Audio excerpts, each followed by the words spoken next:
Ito nga po pala, Jetran po ito. Ito po ay for second dose na po ng aking mga beef. Kailangan po nila talagang maturukan para po sa kanila pong aryan at di po sila magkasakit. Panlaban po kasi ito sa sakit. Wag mong ikalawabi la. Sige.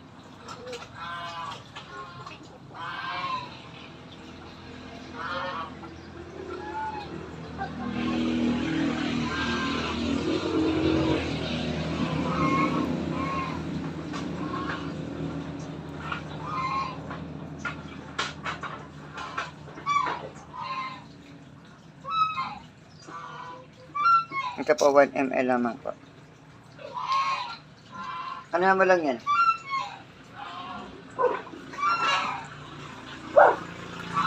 Katulong ko nga po pala ang aking anak sa pag-injection po.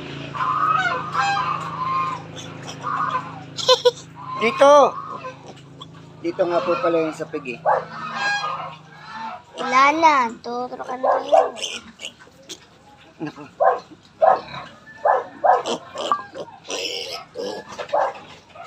Ayan po.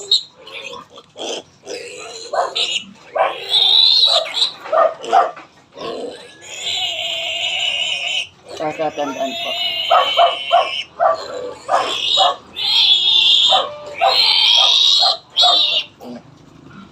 Nagkagalit yung nanay. Ayun!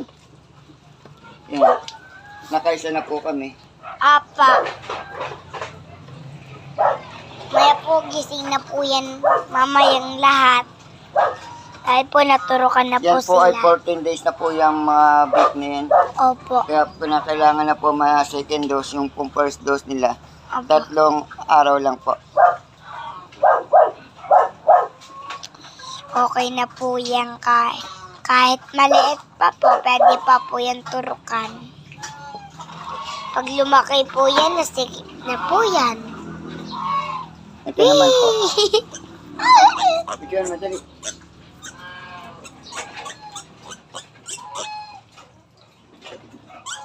Pinaka lang po sa pigi.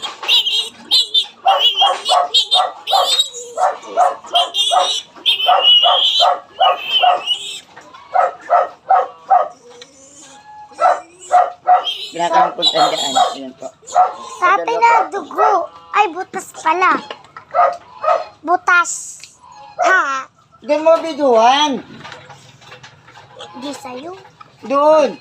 Ano mo yan? Ayan po, binibigyan po ng anak ko ang mga alaga po ng bik. Yan po ay natutulog